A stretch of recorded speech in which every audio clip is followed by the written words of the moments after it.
don't care. I love it. Sorry, I know that's a bit disgusting. I don't care. Today I'm talking with my old friend from university, who I reconnected with just recently. And today we're going to be talking about the idea of ads showing us impulsiveness and greed to sell us more products. So it's a really interesting topic, and I hope to hear from any of your thoughts in the message panel below.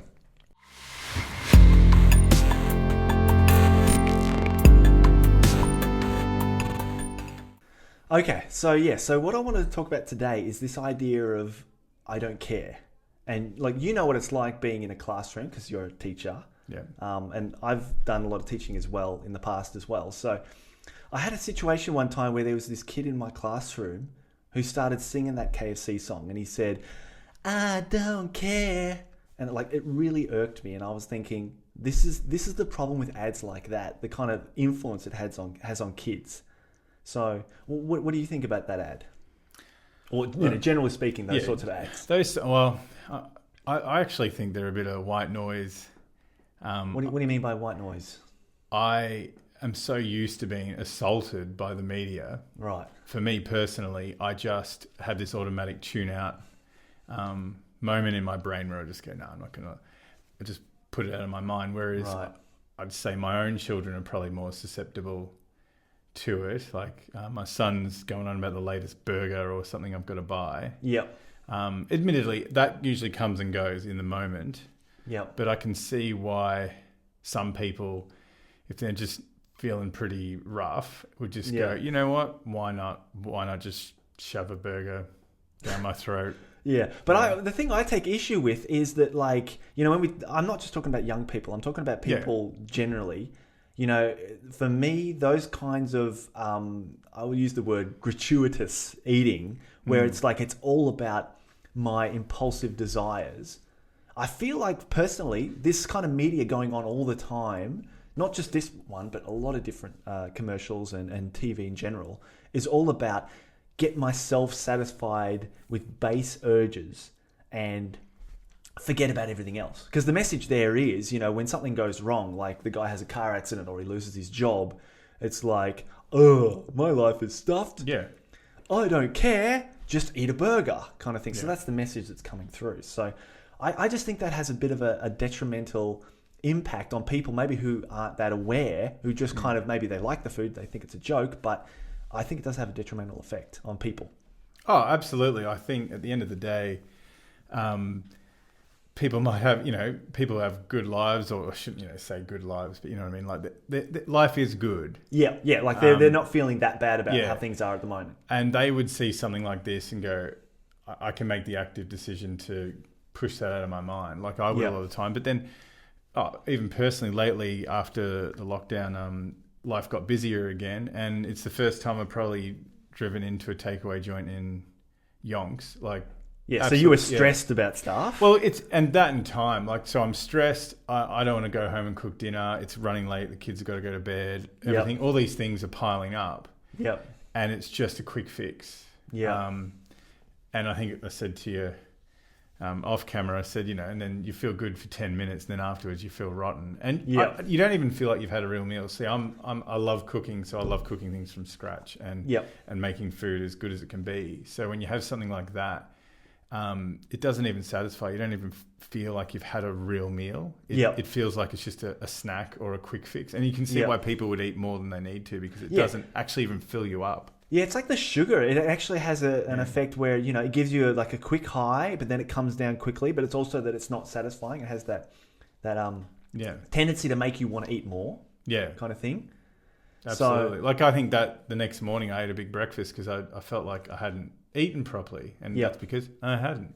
Yep, absolutely. But look at this. If you want to look at these, you'll probably have to look there. I can see it here. Fine, yeah. So you can see this picture on the bottom left-hand corner, right? Okay. So what happens in the ad, this particular ad, is that this woman comes up and she's leaning over, and the boy is like, "Whoa, isn't that amazing?"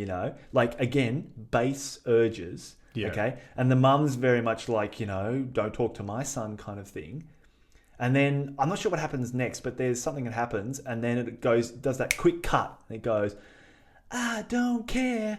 And then they're shoving in their faces, and you can see that from the other pictures. Like every one of the ads is about shoving food, like not even being like a normal person, but being a monster. Even making the mum the enemy. Look, she's judging. Look at her face. Yep. And Yep. he's like, I'd rather, sexual attraction and junk food than listening to my sensible mother. Yeah, exactly. Yeah. So and who likes listening to sensible people? Yeah, and I feel like this even though most people would say, look, this isn't impacting me, I can understand that, but I think at the end of the day, though, it is having a subliminal impact on people, and that's what we have to think about. I think it impacts everyone, and it can be a delayed effect. So, I'm thinking of a lot of people out there who have really tough jobs and they don't have much time, and it'll just sit in the back of their head. And then off they go for that quick fix. And I'm not judging. If it's every so often, it doesn't matter. If it's even once a week, like our family still has to this day the tradition of takeaway night. Yeah. But then that's it. But that's in moderation. Yeah. So that's what I'm saying. And I was really blown away with a stat the other day I saw in the paper about how many times people have takeaway a week. And I really was, because to me, I love cooking. So that's a pleasure to me, and it's a stress relief. So I love doing it. Whereas the idea that some people aren't either very good cooks or not into it, so they just shovel in whatever convenience they have. Yep. And then these companies are targeting that even more to never give them a chance to get out of that loop. They're just stuck in that. Yep. They're not going to cook an amazing slow cooked dinner because they don't have time. Yeah, but think about this, like people who are, like, generally speaking, who are addicted to smoking. This is a bit of a generalization, but a lot of the time it is people who are basically constantly under stress. So it could even be someone who maybe can't even afford the cigarettes. They constantly have cigarettes because it's like, they're covering, they're self-medicating, as we were talking about before, kind of thing. So I think that's the issue for me, is that it's really, really delving into that aspect of people who feel under the pump, who feel under pressure, whose lives are maybe not going the way they want them to, that are the most susceptible. I think, and these people have always been around throughout time, but I think there are more of those people than ever. Yeah, and I think that's the issue, that it's almost like these companies are making the monster bigger. Yeah, exactly. And I think the thing is, like, I always try to think about, how can we be more personally responsible about things rather than just saying, oh, well, I can't do anything about it.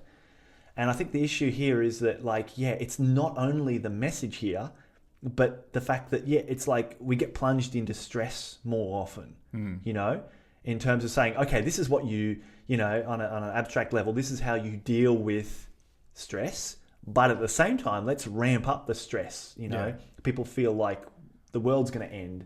Well, like we can't survive. A lot lately. I know, but it's like the stress about it. Like I read the other day that violent crimes in America is actually going down, but the perception that they are is actually going up. Yeah, that they're occurring.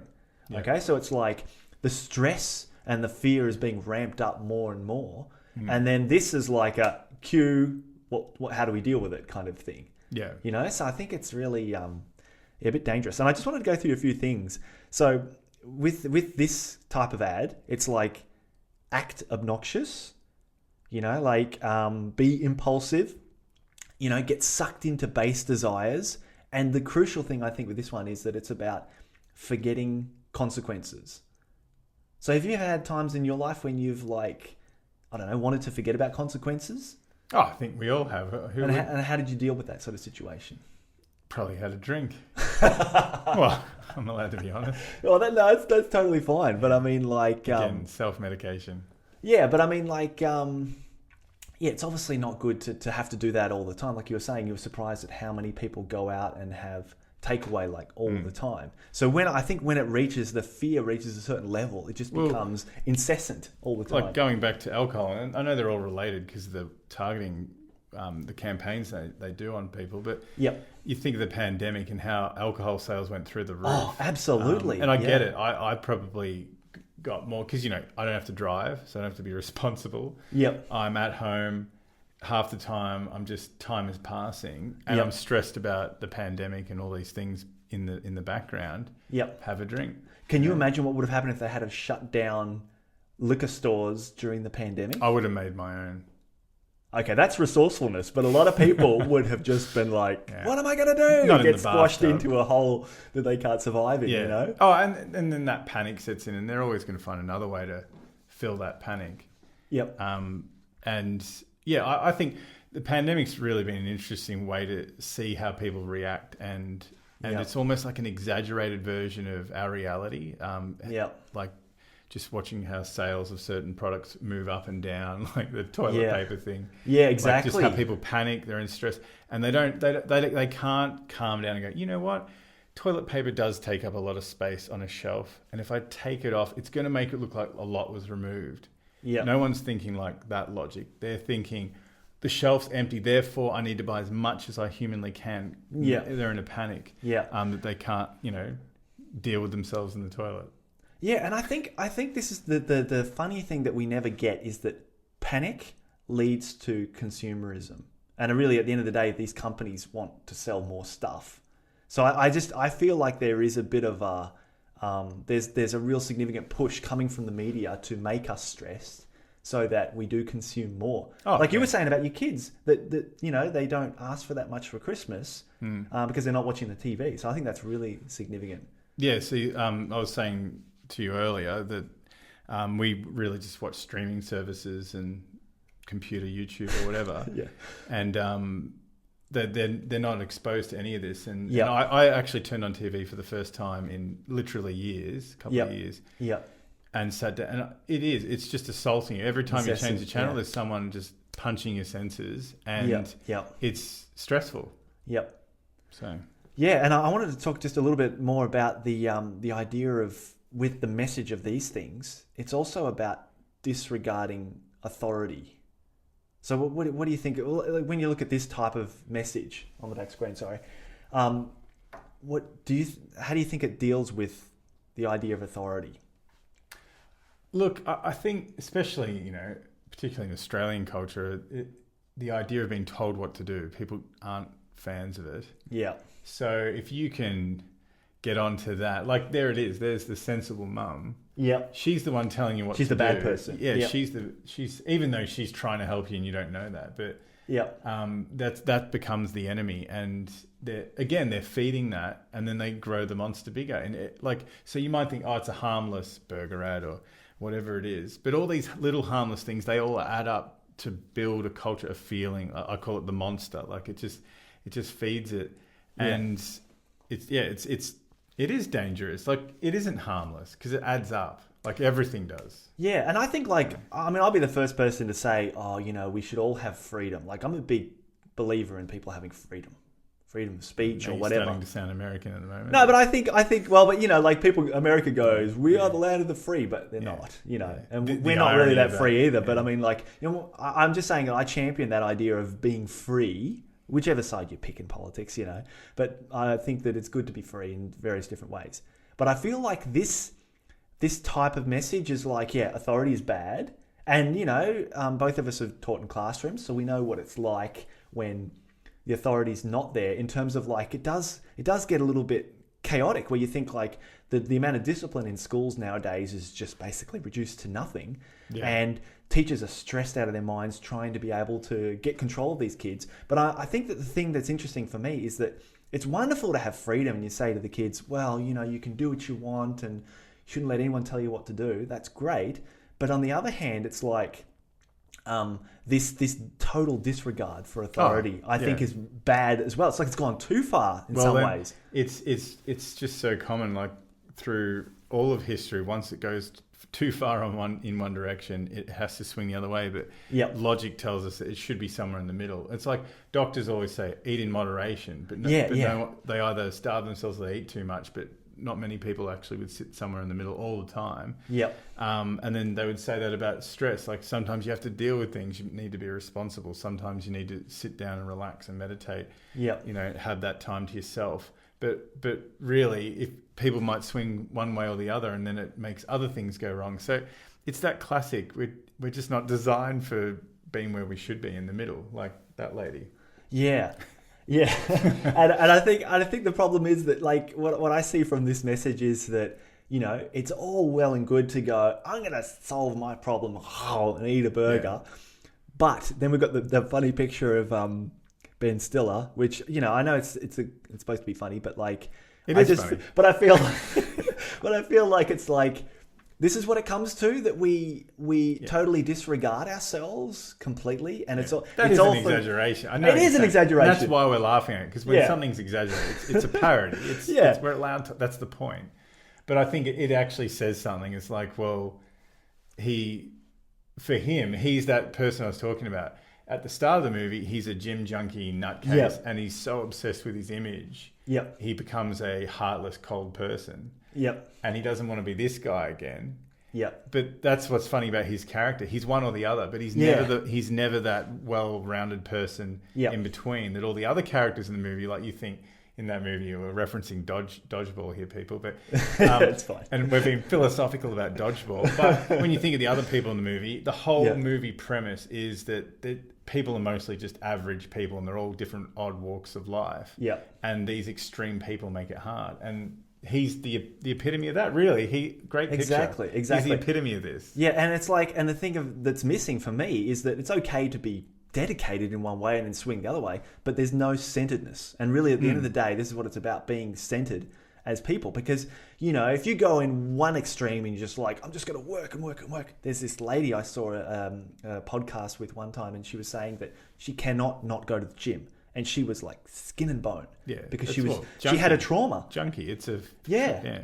I've known people like that. Yeah. We've worked with people like that. Yeah. So it's not good to be one or the other. It's like the idea of balance and centeredness is what we're aiming for. But I feel like the media is riding on the coattails of like, let's ride out this storm of people being stripped one way or the other in extremes, so that we can make some extra money through consumerism. And I think that's not just the media. Like, you look at it in social media, you've got all these like influencers and all these people out there that are showing us products of a human being that's probably not realistic in most ways, and they've probably got their own issues. Yeah, and they're again the extreme. I guess like his character is starting. They're the extreme version of a character, and you know, how many influencers do you see out there that just look like an average person? Because no one wants that. Yeah, they're not going to be influenced by someone that just reminds them of themselves. They want to go to an extreme, and we're being taught that. We're being taught you're extreme. You have to go to the maximum level of whatever it is. Yeah. I don't know what the answer is. I guess for people out there, it's about trying to have a moment to objectively, you know, take a step back and think, am I in the middle, or am I at one of those extremes? And what am I feeling at those levels? Like, how do I feel when I'm in extreme high or low? And what do I feel like when I'm in the middle somewhere? Yep. We all know the answer is probably the middle's the best feeling, because again, talking way back to stress, we're not at that stressed moment in the middle there. You know, you're content. Yeah. No, I think you nailed it on the head there. It's literally like, take a moment to think about how you feel. But, you know, to coin one of the other phrases from the ad, it was like, shut up and take my money. So it's like, don't even give yourself a chance to even think, is what it's suggesting. Yeah. Just take my money. Yeah. Impulsive acting from that, you know, that torn part inside of you that just doesn't have any reason. Yeah. And forget about everybody else. Just disregard anyone who tells you anything. Just gratify myself immediately. Yeah. Which is how people get into trouble, because you can't live your life like that. You have to take a moment and feel, you know, your real feelings. And you got to take a moment to appreciate the life you're in right there at that present moment. And I know that is hugely linked with meditation, the present moment. I think of there's a Scandinavian word called hygge, which means, it's very hard to translate in English, but it means being content in the moment, right then and there. You might be at a family barbecue, you know, having a beer and the sun shining and kids, I don't know, laughing, playing, all that stereotypical stuff that movies show us. But actually not going, oh, isn't this great? Actually going, how do I feel now in this moment? What makes this moment special? And that hygge is that moment describing it. You can't. The saddest part, I guess, it explains for us is we can't translate it because we don't have it in English. Yeah, but isn't it interesting? The Scandinavians, they're not flamboyant in terms of like they're not like look at all my stuff. Yeah. They're very like humble people. To them, and from what I've gathered, it's that moment. That's their aim. Yeah. Their aim is ironically like the moderation we keep talking about. Yeah, hope you're all happy now. Good guy wins, bad guy loses. Big friggin' surprise.